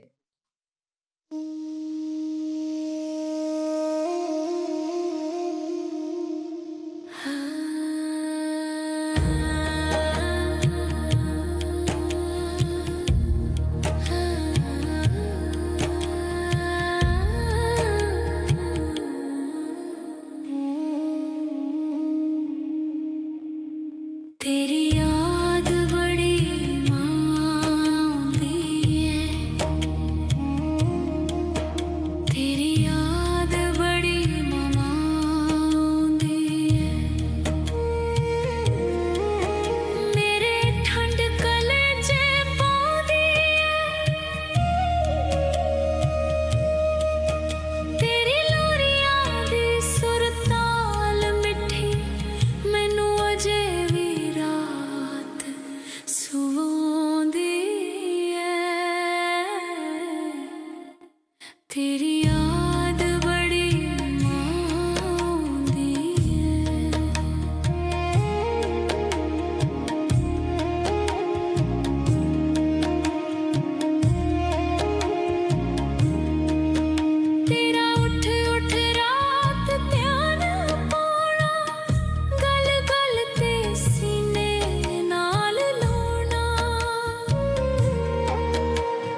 ਓ my god, O my god, ਬਹੁਤ ਮੁਸ਼ਕਿਲ ਹੈ ਮਾਂ ਦੇ ਟੌਪਿਕ ਦੇ ਵਿੱਚ ਗੱਲ ਕਰਨਾ ਬੀਬੀ ਜੀ। ਔਰ ਮਾਂ ਐਜ਼ ਅ ਮਦਰ ਮੇਰੇ ਵਾਸਤੇ ਬਹੁਤ ਮੁਸ਼ਕਿਲ ਹੈ ਕਿ ਮੈਂ ਇਹਦੇ ਬਾਰੇ 'ਚ ਗੱਲ ਕਰ ਸਕਾਂ। ਔਰ ਉਸ ਕਲਾਮ ਇੰਨਾ ਖੂਬਸੂਰਤ ਲਿਖਿਆ ਹੈ, ਇੱਕ ਲਫ਼ਜ਼ ਕਿ ਮਾਂ, ਪਹਿਲੀ ਲਾਈਨ ਹੀ ਤੁਸੀਂ ਵੇਖੋ ਕਿ ਮਾਂ ਤੇਰੀ ਯਾਦ ਬਹੁਤ ਆਉਂਦੀ ਹੈ। ਹਾਏ ਰੱਬ। ਤੁਸੀਂ ਦੱਸੋ ਕਿ ਤੁਹਾਡਾ ਕੈਸਾ ਰਿਲੇਸ਼ਨ ਸੀ ਤੁਹਾਡੀ ਵਾਲਿਦਾ ਦੇ ਨਾਲ, ਔਰ ਕੈਸਾ ਕੋਈ ਵਕਤ ਗੁਜ਼ਰਿਆ? ਸ਼ਹਿਰਬਾਨੋ, ਮੇਰੀਆਂ ਗੱਲਾਂ ਸੁਣ ਕੇ ਤੇ ਮੇਰਾ ਖਿਆਲ ਆ ਤੂੰ ਮੇਰੇ ਕੋਲੋਂ ਪਤਾ ਨਹੀਂ ਬੋਲ ਹੋਣਾ ਕਿ ਨਹੀਂ ਬੋਲ ਹੋਣਾ। ਨੇ ਅੱਜ ਅਸੀਂ ਮਾਵਾਂ ਦਾ ਦਿਨ ਮਨਾ ਰਹੇ ਹਾਂ ਤੇ ਅੱਜ ਮਾਂ ਮਾਵਾਂ ਦੀ ਖੁੱਲ ਗੱਲ ਕੇ ਤੋਂ ਹੀ ਮੈਂ ਕਹਿ ਰਹੀ ਸੀ ਕਿ ਮੇਰੇ ਪਾਸ ਕੋਈ ਲਫ਼ਜ਼ ਨਹੀਂ ਹੈ क्योंकि मैंने अपनी अम्मी नहीं देखी। Oh my God, I am so sorry. मैं 1 ਸਾਲ ਦੀ ਸੀ, ਮੇਰੀ ਅੰਮੀ ਫੌਤ ਹੋ ਗਏ।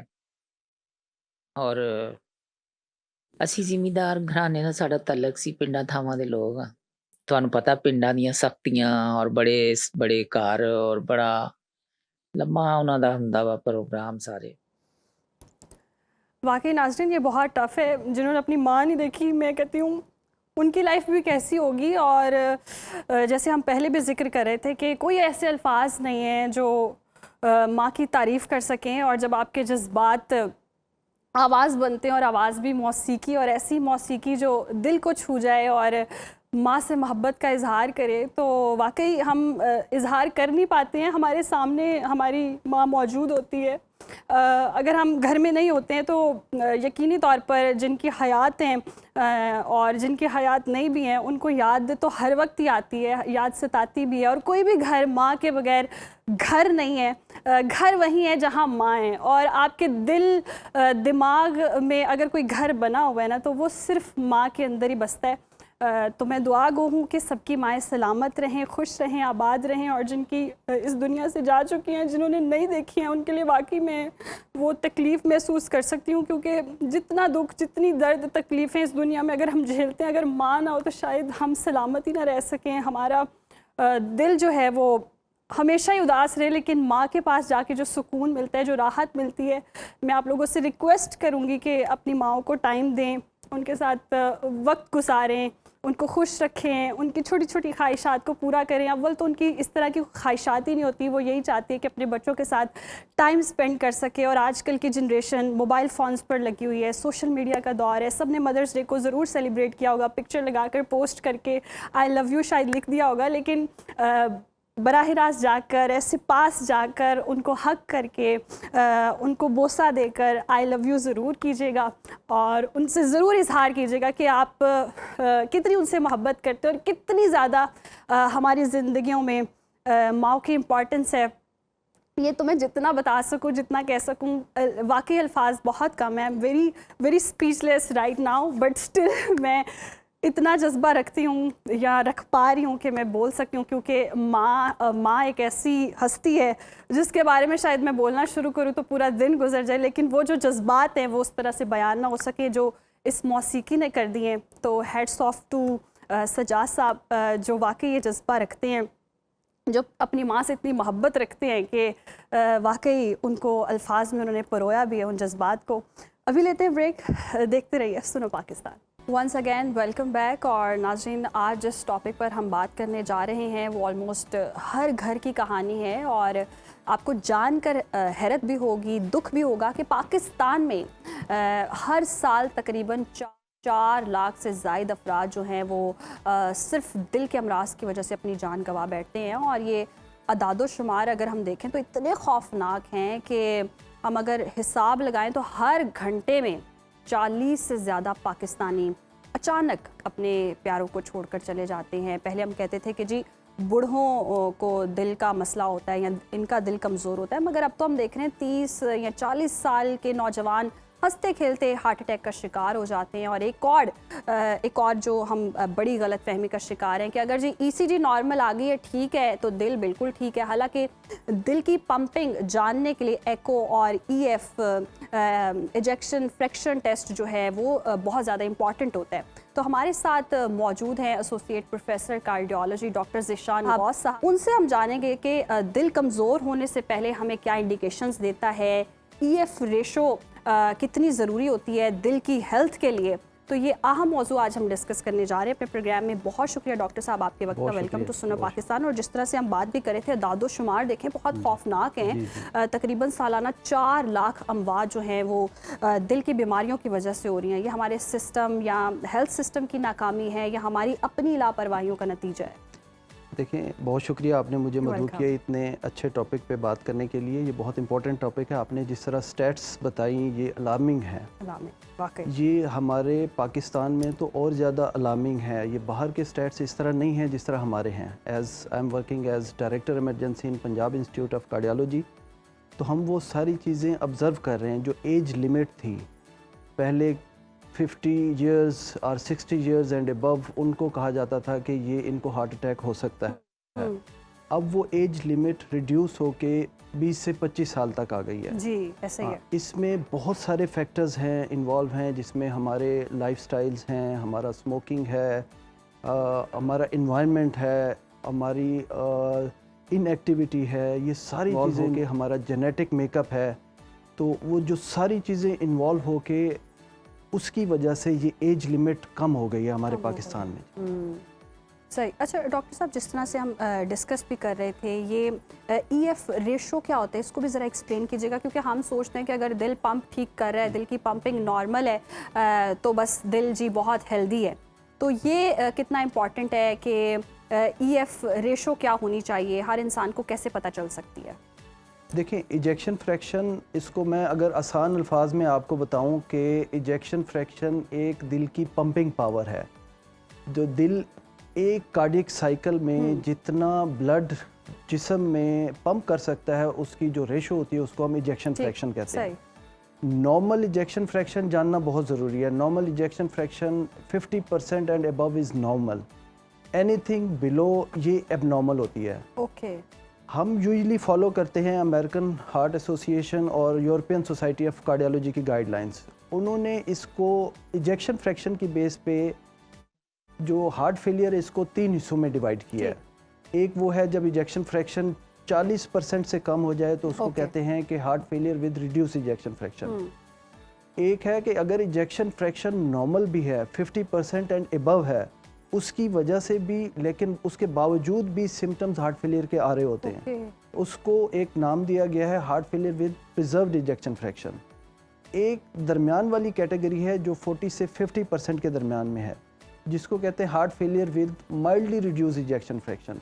तो हर इजेक्शन फ्रैक्शन के साथ ट्रीटमेंट स्ट्रेटजीज डिफरेंट होती हैं, उसके हिसाब से ये लिया जाता है। ईसीजी नॉर्मल होने का मतलब ये नहीं है कि हार्ट अटैक नहीं है, उसके आगे बहुत सारे डिफरेंट टेस्ट होते हैं। सही, वरना नॉर्मली यही समझा जाता है कि ईसीजी कुछ भी होता है, लाइक पेन भी अगर फील हुई है, या लोगों को एंजाइटी में भी अक्सर हम देखते हैं कि दिल की धड़कन बहुत तेज़ हो जाती है, जाते हैं ईसीजी करवाते हैं और वो कहते हैं you are normal, it's okay, fine. तो ये यानी कि देखना बहुत ज़्यादा ज़रूरी होता है। जी, ये पूरा एक प्रोसेस है असेसमेंट का, ठीक है, जिसमें जब पेशेंट हमारे पास इमरजेंसी में आता है तो उसमें हम उसकी हिस्ट्री बड़ी इंपॉर्टेंट है कि डायबिटिक है, हाइपरटेंसिव है, फैमिली हिस्ट्री है, स्मोकर है। तो उस हिस्ट्री की बुनियाद पे हमें असेसमेंट होती है कि ये जो पेन डिस्क्राइब कर रहा है पेशेंट कि ये पेन मुझे लेफ़्ट साइड पे हो रहा है, जॉज में जा रहा है और बाजू में हो रहा है और एक्सर्शन पे ज़्यादा हो रहा है, तो वो एक टिपिकल हिस्ट्री जब देता है तो फिर हम कहते हैं ईसीजी कराएं। ठीक। ईसीजी अगर नॉर्मल आ जाए, ईसीजी हमें बताती है कि मेजर हार्ट अटैक है कि नहीं है। ठीक है, ठीक है। अगर मेजर हार्ट अटैक हो तो ईसीजी में फ़ौरन विद इन सेकेंड्स हम पिक करते हैं। अगर मेजर हार्ट अटैक हो तो हम उसको फ़ौरन एंजियोग्राफी के लिए भेज देते हैं। अगर ईसीजी नॉर्मल है और हमें फिर भी सस्पिशन है कि नहीं ये हार्ट का मसला हो सकता है, फिर हम दूसरे टेस्ट की तरफ चले जाते हैं जो कि ट्रोपोनिन्स हैं, कुछ ब्लड टेस्ट हैं। वो उसमें माइनर हार्ट अटैक्स हम बड़ा इजीली पिक कर लेते हैं। वो जब वो भी क्लियर आ जाए फिर हम उनको कहते हैं कि नहीं अब मेजर या माइनर हार्ट अटैक्स तो नहीं है, लेकिन हम मजीद अगर इवेल्युएशन करना चाहे तो उसके और नॉन इन्वेजिव टेस्ट हम उसकी तरफ चले जाते हैं। अच्छा, कोई शख्स अगर अपनी ये जानना चाहे कि ईएफ रेशो क्या है, और अक्सर हम देखते हैं घरों में मशीन होती है बीपी चेक करने की, तो उसके नीचे कहीं हार्ट पंपिंग और वो बता रहा होता है डिजिट कि आपका हार्ट ठीक है, एक्यूरेट है, जितना भी साइंस हमें समझ आ रहे होते हैं, वो करेक्ट होता है?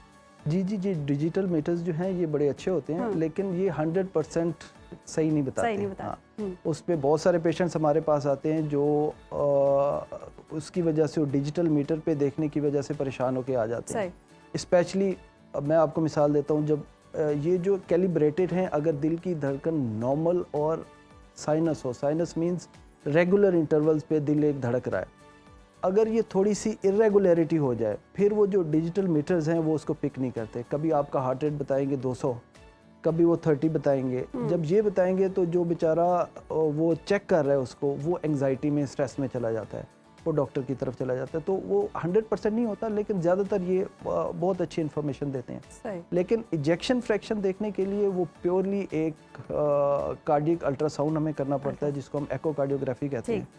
वो अल्ट्रासाउंड है, वो तो कार्डियोलॉजिस्ट ही करते हैं, वो आम सोनोलॉजिस्ट भी नहीं करते। तो उस पे हमें अंदाज़ा होता है कि इनकी इंजेक्शन फ्रैक्शन या दिल की जो पंपिंग पावर है वो कितनी है। सही। अच्छा, किसी शख्स को कैसे पता चल सकता है कि उसमें कुछ सिम्टम्स ऐसे मौजूद हैं या रेगुलर बेसिस पर उसको कहीं ना कहीं अपना ये चेक इन बैलेंस रखना चाहिए, और कितनी देर बाद ये इजेक्शन फ्रैक्शन जो है हमें जाकर टेस्ट करवा लेनी चाहिए, ताकि आइडिया हो सके कि इस इंसान में मार्जिन है हार्ट अटैक होने का या नहीं है? देखें, इसमें दो डिफरेंट इसको आप कैटेगराइज कर लें। इजेक्शन फ्रैक्शन एक सोली हम इसको एज एन इंडिकेटर नहीं लेते for having an heart attack. सही। हाँ, आपका जो सवाल का जो पहला हिस्सा है उसका मैं ये जवाब दे देता हूँ कि अगर कोई बंदा असेसमेंट कराना चाहता है कि उसके कितने चांसेस हैं to have an heart attack in future, तो उस पर डिफरेंट रिस्क फैक्टर्स हैं, ये हर बंदे को देखने चाहिए। एनीबॉडी हु इज़ अबव 30 उसको असेसमेंट करानी चाहिए। उसमें सबसे पहले जो मोस्ट इम्पॉर्टेंट हमने देखा अपनी प्रैक्टिस में कि जो एक फैक्टर जिसकी वजह से बाकी थोड़े थोड़े फैक्टर्स भी उसमें ऐड ऑन हो जाए तो हार्ट अटैक की तरफ चला जाता है बंदा, वो है फैमिली हिस्ट्री। अगर फैमिली हिस्ट्री आपकी पॉजिटिव है, आपके वालिद वालदा बहन भाइयों को किसी को हार्ट अटैक हुआ है, तो आपको ज़रूर इवैल्यूएशन करनी चाहिए। ठीक है। उस इवैल्यूएशन में हिस्ट्री, डायबिटीज़, हाइपरटेंशन और कुछ ब्लड टेस्ट होने चाहिए। ब्लड टेस्ट में हमारे पास कुछ नई चीज़ें हैं, CRP है, एपोलिपोप्रोटीन है, तो ये सारे टेस्ट हमें रिस्क बताते हैं। और कुछ हमारे पास वो सिस्टम्स होते हैं जो हम स्कोरिंग कैलकुलेट करते हैं कि अगले 5 साल में, अगले 10 साल में इस फलां बंदे का हार्ट अटैक होने के चांसेस कितने हैं। तो हम उस स्कोरिंग की बुनियाद पे हम कहते हैं कि अब ये आपको इतने चांसेस हैं, अगर वो चांसेस ज़्यादा हों, वो स्कोर ज़्यादा है, फिर हम कोई नॉन इन्वेजिव टेस्ट जिसमें थेलियम स्कैन, CT एंजियो या एक्सरसाइज टॉलरेंस टेस्ट, ठीक है, ट्रेडमिल पे हम ECG साथ साथ करते रहते हैं, तो उससे हमें अंदाज़ा होता है कि हार्ट अटैक के चांसेस हैं नहीं। तो ये इवैल्यूएशन हर वो बंदा जिसकी फैमिली हिस्ट्री है उसकी होनी चाहिए। अच्छा डॉक्टर साहब, आपने एक्सरसाइज की बात की है, बाज़ लोग एक्सरसाइज कर ही नहीं पाते हैं, सीढ़ियाँ चढ़ते उतरते हैं तो सांस फूल जाता है, या बहुत वॉक कर लेते हैं, दौड़ते हैं तो सांस चढ़ जाता है, इनमें भी कुछ ना कुछ साइंस होते हैं? डेफिनेटली जो हार्ट फेलियर का सबसे जो इम्पोर्टेंट साइन है वो सांस फूलना है, जिसको बहुत दफ़ा मिस इंटरप्रेट किया जाता है कि इसको दमा है, पुराना दमा है। तो उनको फ़ौरन दो चीज़ें बड़ी इंपॉर्टेंट है इसमें, या लंग्स की वजह से चढ़ रहा है या हार्ट की वजह से चढ़ रहा है। तो सबसे पहला टेस्ट जो होना चाहिए वो एकोकार्डियोग्राफी होना चाहिए। कि उसमें हम वही जो आपने पहले जिक्र किया इजेक्शन फ्रैक्शन, उसको देखना चाहिए। अगर इजेक्शन फ्रैक्शन नॉर्मल है, नॉर्मल होने के बावजूद भी जैसे मैंने पहले जिक्र किया कि ये सांस दिल की वजह से चढ़ सकता है, वो डायस्टोलिक फेलियर एक, अब ये मेडिकल टर्म्स हैं, मुझे इधर जिक्र करना पड़ेगा, वो डायस्टोलिक फेलियर की वजह से होती हैं। अच्छा। तो वो इवैल्यूएशन ज़रूर होनी चाहिए, लंग्स की होनी चाहिए। ये अगर किसी को एक्सरसाइज का टाइम नहीं मिलता, तो अगर जॉब इस तरह की है तो उनको चाहिए कि अपनी थोड़ी सी लाइफस्टाइल मॉडिफिकेशन अपनी जॉब के अंदर ही ढूंढ लें। गाड़ी ज़रा दूर पार्क कर दें, पैदल चलते आएं, स्टेयर्स है, लिफ्ट यूज़ ना करें तो एलिवेटर्स उसको यूज़ ना करें, आप स्टेयर्स यूज़ करना शुरू कर दें। अगर 2 फ्लाइट्स ऑफ स्टेयर्स आप इजीली चढ़ सकते हैं तो ये एक अच्छा साइन है कि you are living a healthy life. सही, ज़बरदस्त। अच्छा, डाइट में क्या तब्दीलियां करने की हमें ज़रूरत है, क्योंकि हम ऑब्वियसली देख रहे हैं ये बहुत बड़ा फैक्टर आजकल काउंट हो रहा है। हर बीमारी की कहीं ना कहीं जड़ यही है कि हम जी अच्छी खुराक नहीं खा रहे हैं, या जितनी हमें वो चीज़ें चाहिए वो हमारी बॉडी को मिल ही नहीं रही हैं। तो ये क्या क्या गलतियाँ हैं जो हम ब्रेकफास्ट से शुरू करते हैं और डिनर तक और फिर रात में मिडनाइट डील्स तक जाती है बात? बिल्कुल जी, ये तो हमारा एक पाकिस्तानी स्टाइल है, स्पेशली लाहौरी स्टाइल, तो उससे भी हमारा हौलनाक है खाने के मामले में। तो डाइट हम सबको कुछ चीज़ें पता होती हैं लेकिन हम अमल नहीं कर पा रहे होते हैं। हम सबको पता है कि रेड मीट्स जो हैं, अगर किसी बंदे को हार्ट अटैक हो चुका है वो तो एक स्ट्रिक्ट डाइट, मेडिटेरेनियन डाइट, उस डाइट पे होना ठीक चाहिए। है। उनको तो कोई गुंजाइश ही नहीं है गुंजाइश कि ही नहीं वो है कोई उनके इस तरह लिए, की ठीक हरकत है। करें। आम आदमी को भी अपना एक रेगुलर चेकअप्स होने चाहिए जिसमें लिपिड प्रोफाइल कराएं, अपने चर्बी की मिकदार देखें खून में, और एक्सरसाइज और डाइट के साथ अपना वेट उनको मॉनिटर करना चाहिए कि वेट बढ़ तो नहीं रहा, और उनका एब्डोमिनल फैट, जो सर्कमफ्लेक्स आपका वेस्ट सर्कमफ्लेक्स है उसको नोट करना चाहिए। जो रेड मीट्स हैं उसमें चिकनाई की मिकदार ज़्यादा होती है। सही। हमें अगर प्रोटीन्स की तरफ आना प्रोटीन्स है की तो प्रोटीन्स भी हमें कोशिश करनी चाहिए, जो फ्रूट बेस्ड प्रोटीन्स हैं उनकी तरफ जाना चाहिए जो कि बहुत अच्छी हैं। और अगर गोश्त खाने का बहुत ही शौक़ है तो फिश, चिकन जो कि विदाउट स्किन, ठीक है। फ्राइड चीज़ें इस्तेमाल ना करें, एयर फ्रायर इस्तेमाल कर सकते सही। हैं। और जो हमारे जो घी इस्तेमाल, देसी घी इस्तेमाल करने के आफ्टर 30s ये चीज़ें नहीं यूज़ होनी चाहिए। नहीं होनी चाहिए। हर चीज़ इस्तेमाल कर सकने की एक प्रॉपर एज है। होती है। शुरू में शायद एक चीज़ का फ़ायदा हो, जी, विद एडवांसिंग एज वही चीज़ आपके लिए नुकसानदेह प्रॉब्लमेटिक हो हो सकती है। सकती है। सही। बहुत शुक्रिया डॉक्टर साहब आपके वक्त का, और बहुत ही हेल्दी डिस्कशन रही है। और नाज़रीन, डाइट जो है वो बेहतर करने की बहुत ज़्यादा ज़रूरत है। हम जो गलतियाँ कर रहे होते हैं, ब्रेकफास्ट से शुरू होते हैं और मिडनाइट डील्स तक हम चिकनाई वाली चीज़ें खा रहे होते हैं, तो अपनी प्रोटीन्स का बहुत ज़्यादा ख्याल रखें और ये ज़रा हथौला रखें खाने पीनों पे, क्योंकि हम देख रहे हैं बहुत ज़्यादा तादाद बढ़ रही है। नौजवान नस्ल में हम देख रहे हैं दिल के बहुत ज़्यादा मसाइल हो रहे हैं, तो अपने दिल का ख्याल रखें, दूसरों के दिल का भी ख्याल रखें, क्योंकि स्ट्रेस, एंजाइटी भी बहुत ज़्यादा हो रही है, ये भी बहुत वजह बन रही है। तो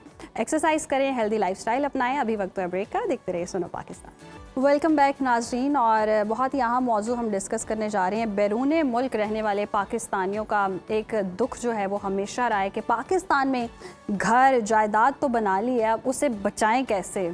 और अक्सर हम देखते हैं कि कब्ज़ा हो जाता है या फिर फ़ाइल गुम जाती हैं, कोई 100 मसले उनके होते हैं। और सच कहूँ तो अक्सर ओवरसीज़ पाकिस्तानियों के लिए जायदाद का मसला सिर्फ कानूनी नहीं बल्कि जज्बाती भी होता है, क्योंकि उसे बनाने में उनकी बरसों की मेहनत लगती है। सारी जमा पूंजी वो वहाँ जोड़ रहे होते हैं, परदेश में जाके अपने घर वालों को भेज रहे होते हैं कि हमारी कोई जायदाद बना दें या सरमाया जो है हमारा यहाँ पे कहीं इन्वेस्ट कर दें। तो ख्वाब और ख़ानदान जो है वो एक घर से जुड़ा होता है, अपनी प्रॉपर्टी से जुड़ा होता है। और अब लाहौर हाई कोर्ट ने एक बहुत ही अहम फैसला देते हुए वाज़े कर दिया कि ओवरसीज़ पाकिस्तानियों की जायदादों से मुतालिक तमाम मुकदमात जो हैं वो स्पेशल कोर्ट सुनेंगी।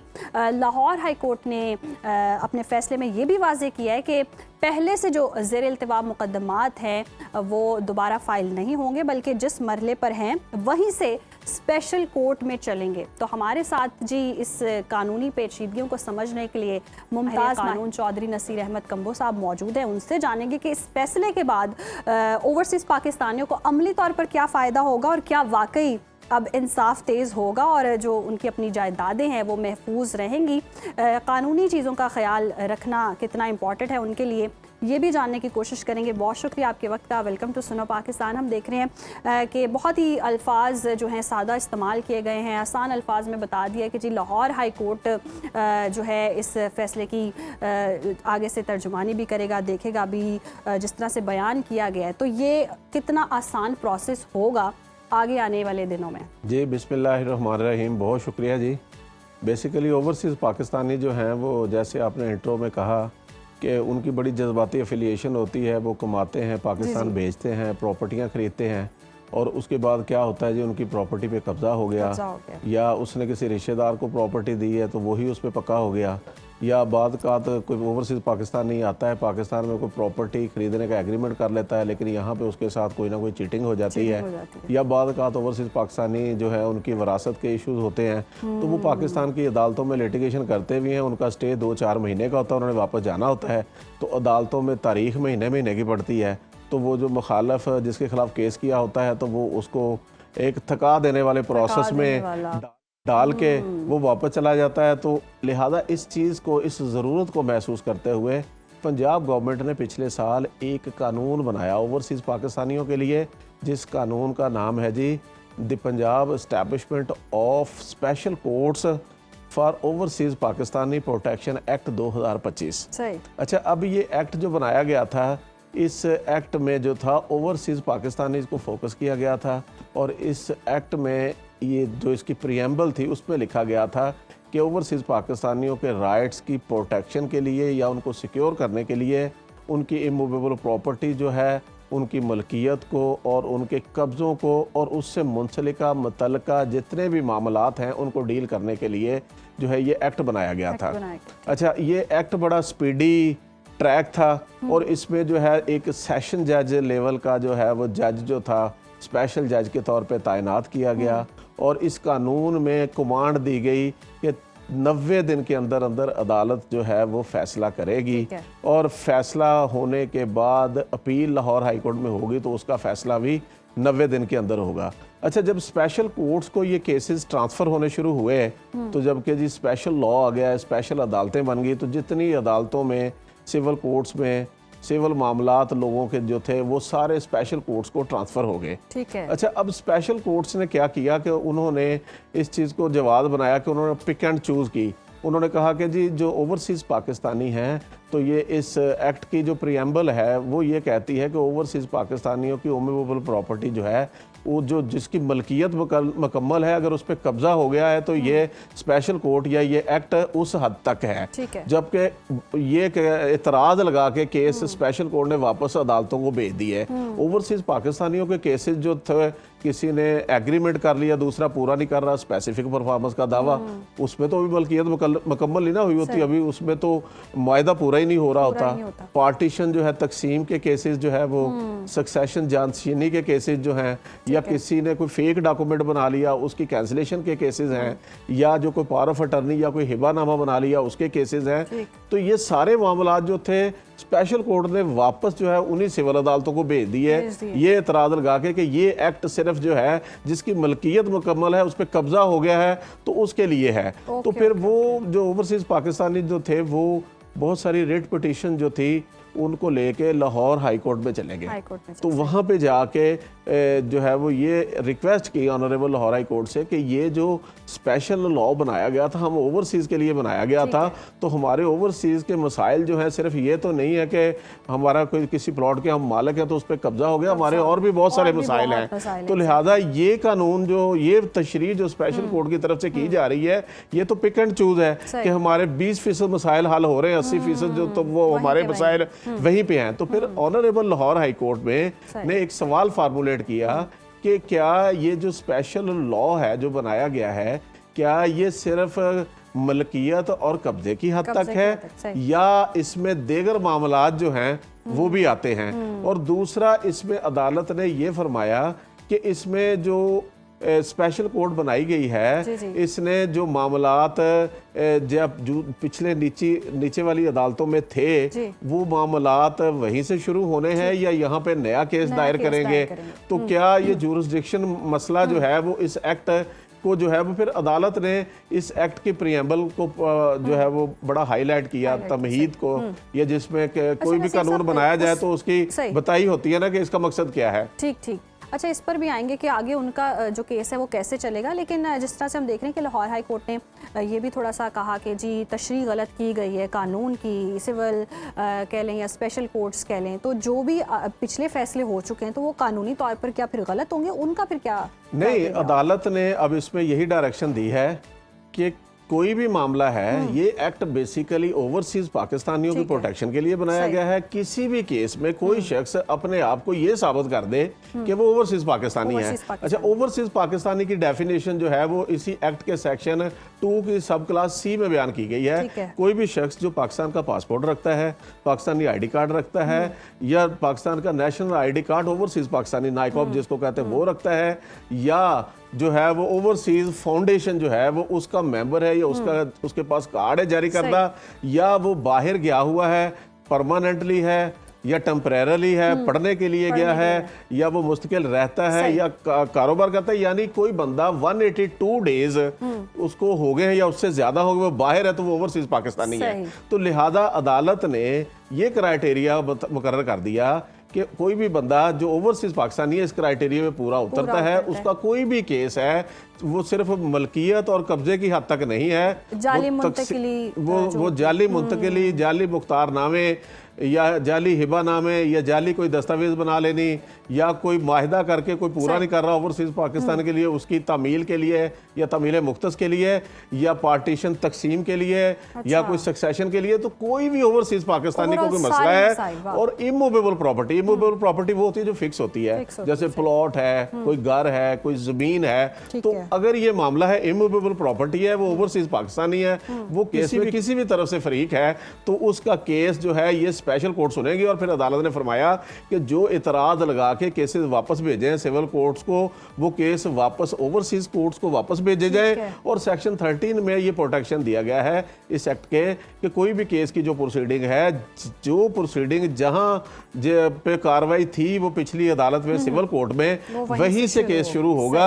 ये नहीं होगा कि यहाँ से विड्रॉ किया जाएगा, वहाँ नया केस दायर किया जाएगा। और यहाँ तक भी ओवरसीज़ पाकिस्तानी को जो है वो सहूलत दी गई है कि वो ओवरसीज़ पाकिस्तानी इस कानून के तहत अपना केस अटर्नी के जरिए दायर सही, कर सकते ठीक हैं है। या वो दायर करके चले गए हैं अपना अटर्नी मुकर्रर करें, लेकिन ठीक। वीडियो लिंक के जरिए सही। उनको शहादत जो है वो अपनी एम्बेसी से अप्रूव करवा के अपनी वीडियो लिंक के जरिए प्रोसीडिंग ज्वाइन करने का भी इख्तियार दिया गया है। सही, बहुत शुक्रिया नसीर अहमद साहब आपके वक्त का। और जिस तरह से हम देख भी रहे हैं कि बहुत ही ज़बरदस्त फैसला आया ओवरसीज़ पाकिस्तानियों के लिए। अब जो स्पेशल कोर्ट्स हैं वो ये फैसले इनके सुनेंगी और जितने भी ज़ेर इल्तफ़ा केसेस हैं उनमें भी तेज़ी आएगी। और ओवरसीज़ पाकिस्तानियों का जो शिकवा रहता है जायदाद को लेकर, जायदाद के इतने सारे मसाइल होते हैं, एतमाद नहीं कर पाते, सरमायाकारी नहीं कर पाते, तो अब वो हौसला रखें। बहुत ही ज़बरदस्त फैसला है। आपके सारे केसेस भी सुने जाएंगे, हल भी निकाला जाएगा, वाज़े कर दिया गया लाहौर हाई कोर्ट की जानिब से। तो नाज़रीन, आज के प्रोग्राम से इजाज़त चाहेंगे। इतना ही, कल फिर मुलाकात होगी। अल्लाह हाफ़िज़।